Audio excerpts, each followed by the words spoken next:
જય માતાજી મિત્રો, welcome back to my new blog. તો જો આપણે કમ્પ્લીટ નાઈ ધોઈ ફ્રેશ થઈ ગયા છીએ। આપણે જવાનું છે અત્યારે પીપળી રામદેવપીર મહારાજના દર્શન કરવા। પછી અહીંયાથી જઈશું વર્ણિંદ્રધામ, પાટડી, શક્તિમાં, એ બધે જઈશું। તો બ્લોગમાં બન્યા રહીજો, તમને હે ને બધે દર્શન કરાવીશ। ઉદાસી આશ્રમ પાટડી, જગા બાપાનું ઉદાસી આશ્રમ પાટડી આપણે પહોંચી ગયા છીએ। દર્શન કરી વર્ણિંદ્રધામ બાજુ જેવી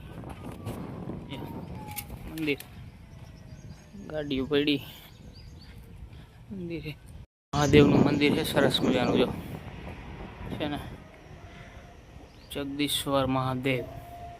દર્શન કરી લો અને કમેન્ટમાં મહાદેવ હર લખવાનું ભૂલતા નહીં। પાટડી વર્ણિંદ્રધામ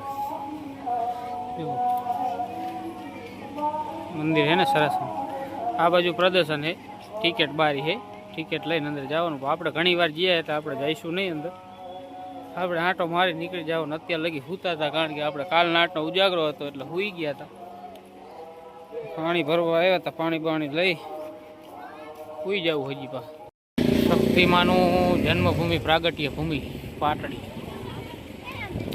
મંદિર, ભૂમિ મંદિર અને આ પ્રાગટ્ય સ્થાન પાટડી જૂનું મંદિર।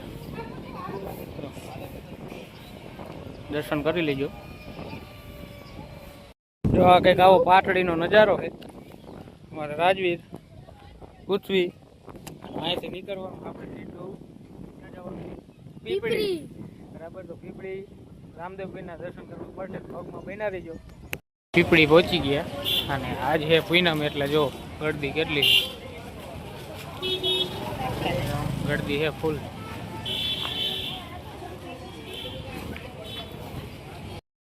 સવા ભગતની જગ્યા પીપળી, જય બાબારી મંદિર। અંદર તો અલાઉડ નહીં એટલે દર્શન ન કરાવીએ, બહારથી કરી લો દર્શન। જો અહીંયાથી સીધા આપણે જવાનું ઘર બાજુ, અને જઈને તરત આપણે છે ને દ્વારકા જવાનું છે। દ્વારકાનો અલગ બ્લોગ આવશે, અને જો રામાપીરની ધજાએ છે ને બ્લોગનું પૂરો કરી દઈ।